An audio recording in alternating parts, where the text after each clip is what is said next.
And it's worth it now. That's Eddie House. Eddie House won a championship 15 years ago as well, so he knows what it's like. Eddie, good morning. Good to see you, pal. How are you?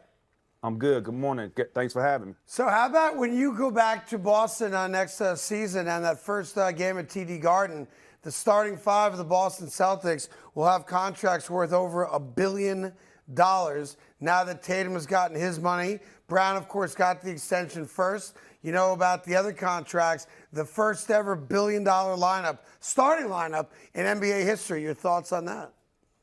Thoughts there is that's what happens when you win a championship and you try to keep a core together. I think the great job that management has done and ownership has done is stagger those contracts. So they're all not hitting all at the same time until after next season. Then you'll have to start looking at, possibly getting into that apron and maybe possibly that second apron. But they set this team up to make a run, a 3 to 4 year run. And, you have all your guys together. And that's how you do it. And these are homegrown guys. So it's a lot different from you just getting a bunch of free agents, adding pieces here and there. These guys are homegrown. They were drafted. A few nice trades and pick up in free agency, and they're able to win this championship. No, they're built to have obviously. Look, they had a lot of success prior to this year, just didn't get the ring, and now that's changed. So the narrative on them is completely different moving forward. There's got to be some concern though, B-Town, big fella, because the Knicks get Mikal Bridges. That's a major problem for you guys, and the 76ers went out there and got a guy that can shoot the basketball in Paul George, which is not as much a concern for me because I'm a Knicks fan. But you've got two teams now.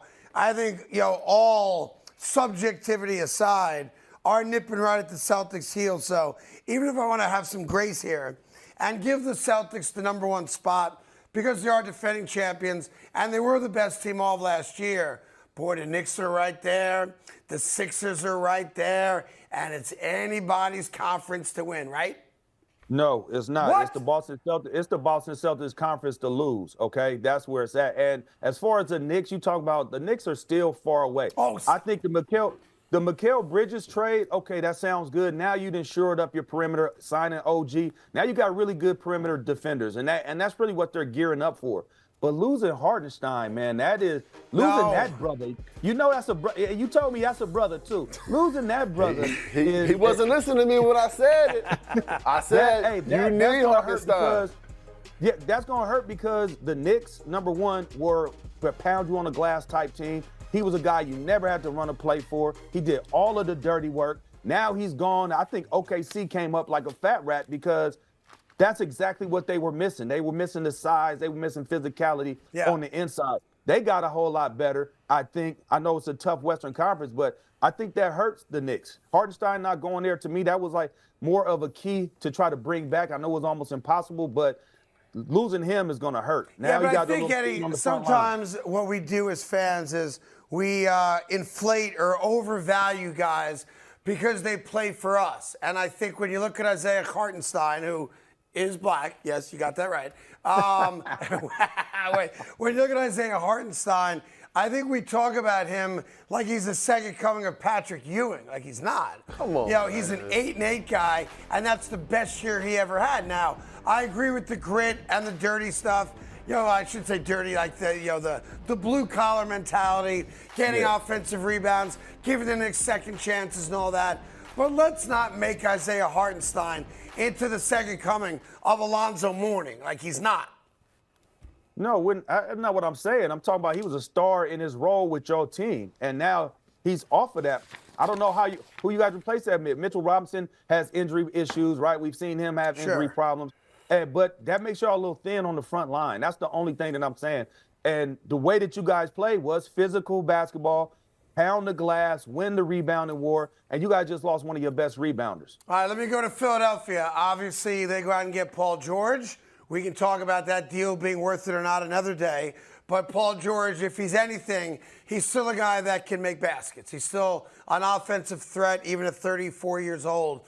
Do you think the acquisition of Paul George makes Philadelphia the second pick in the East behind your Celtics? I would say you have to say that on paper. When you look at how that roster is constructed, right? When the reason why I like the move from Philly is because you got 3 stars now on the squad, and they all play different. Joel Embiid, he scores in different places. that Paul George and Tyrese Maxey score. So gives you a different look offensively. Paul George can give you a different look than Maxey and Embiid. And we know what Maxey brings to the table with his youth, his speed, and his emergence as almost the #1 player on that team last year. Sure. For most of the season, especially because he was durable and he was healthy. So I like the move. Kelly Oubre getting him back. It looked like they're trying to keep that core together. I like the move. Now, are they going to be healthy? That's going to be the key. Can Joel Embiid stay healthy? Can Paul George stay healthy? But on paper, I like the difference between all three of those guys and the way they play. I like that. That's the setup. Usually that's the model for success when you have 3 superstars. Well, they've got 3 superstars. The Knicks, of course, have 7. But we'll move off of them for a moment now. The Dallas Mavericks feel like they got a 3rd superstar yesterday in Klay Thompson, who's playing more on reputation than he is on actual skill, in my opinion, these days, because he's not a great defensive player anymore, and he's not going to catch, swing off screens and knock down jumpers the way he used to. But if you tell me that he's a stationary jump shooter, a catch and shoot guy, he fits the Dallas Mavericks. Do you think the acquisition or addition of Klay Thompson to that Mavericks team, understanding that they do not become a better defensive team with him on the floor, do you think that's the little push they needed to get back to the NBA Finals and win next year? As far as offensively, yeah. Klay, we talk about Klay had a down year. He's averaged 18, shot 39% from 3. That's sometimes guys will live, and that's a career year for some guys, sure, right? I think he'll get better shooting the basketball. He has to get accustomed to standing and just waiting to catch the ball, not so much moving. I think they'll incorporate. J-Kid's a very smart basketball mind, so they'll incorporate some of these pin downs to get him off. But for the most part, I think that their shooting has gotten a whole lot better with Klay Thompson, and that's what they were missing in the finals. Remember, this team only scored 100 points one time in 5 games in the NBA Finals. They were missing guys that could knock down open shots. Klay is going to be able to provide that. Now, on the flip side, I don't know if he's going to be up to the task to play the defense like Derrick Jones Jr. was able to play last year. That's somebody that they lost. So now their perimeter defense has taken a hit. I want to see the redemption year for Klay. I want to see him bounce back and show everybody that he could still play at a high level. But defensively, you got Luka. We seen how they attacked Luka. Yep. Then you got Kyrie. You know his limitations defensively. Now you're banking that Klay is going to be Klay of 5-6 years ago. I'm just not sure. I'm going to take a wait and see on that side of it. But as far as the offense, I think that they definitely upgraded and it's going to help them offensively. But defensively, they looking like they could be a liability. Talking Eddie House, let's talk about the Lakers for a second, right? So in a 1-week span, do we have to? Just for a couple seconds, in a 1-week span, they hire a coach who never coached beyond the 3rd grade or 4th grade. They draft a kid who averaged 4 points in college and is not an NBA player by any expert's rhyme or reason. But we know why they drafted him. And now they've lost out on an attempt to get Klay Thompson. Can we all agree that the Lakers are dead and buried and that franchise has become a clown show? Well, I think it is a sideshow. It's become more of a soap opera than it looks like they're focused more on the story lines and the narratives that they can create as opposed to going out there and finding the right basketball pieces for this team to win. Now, I hope that Bronny James does a fantastic job and has a long career. It's going to be cool to see those 2 guys out on the court together at some point. We've never seen that happen, so I'm always a guy that loves to watch history in the making, and that's going to be history in the making. So shout out to them for making that happen. But did that team get better? I think they signed D'Angelo Russell, opted in, thinking that they were probably going to trade him once he opted in. They're finding that the value is not there. It's going to be. The Lakers' big attempt to get Klay Thompson was to do a sign and trade with D'Angelo Russell to Golden State. And Golden State's like, no, thank you. No, thank you. We want no part of that. Before I let you go, Celtics are, the team. Everyone's chasing Boston. Even as a Knicks fan, I acknowledge that. I do think the Knicks are going to give them some battles this year, which I'm looking forward to throughout the regular season.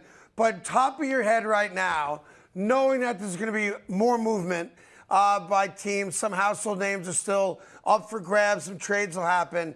What team do you think today is most poised and prepared to give the Celtics the biggest test that they'd have to repeating as NBA champions? Hey, do they have to be in the Eastern Conference or Any in the team Western? you want. Don't matter to me. I'm going to go with Denver. I'm going to say Denver. I think Denver going to make some moves this offseason. If they're able to make some moves and get a couple pieces that are reliable, I think that they'll be a team that's going to bounce back. I just think Jokic is so good. Jamal Murray, that combination of those two guys playing, I think Porter takes a step forward. Aaron Gordon is going to take a step forward. So I would have to say that Denver probably I'll tell you another scary team is I want Milwaukee. Milwaukee with a whole training camp and, everything no excuses for Doc this year. There'll be zero excuses. And there'll be zero excuses for Dame Lillard. So I expect them to be a whole lot better, too. So in the East, I'm looking at Milwaukee. In the West, I'm looking at Denver and possibly Minnesota if they're able to get back. I have one piece of life advice for you, Eddie, for the upcoming basketball season, if I can. And that is when the guys are in the back of the plane on a road trip this year, and they're like, yo, Eddie, we have an empty seat for Spades or Bure. You can't hang financially in that game. Just politely say no thank you and stay in the front.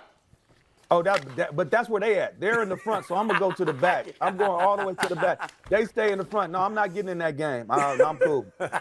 Contracts is just a little bit different nowadays. Yeah, because trust me, they can get themselves out of that mess. You can't. Right. Anyhow, good seeing you, pal. Enjoy the offseason. Obviously, if anything major hits in the NBA, we'll reach out to you again. And I look forward to having you a part of the show next NBA season. And best to your family. And enjoy being home for a couple of weeks as well. Good seeing you. Thank you. Likewise, brother. Hey there, thank you so much for watching The Carton Show. You can subscribe right here to get all the latest bits and segments from the show. And by the way, while you're at it, we have a lot of great shows on FS1, so check them out too.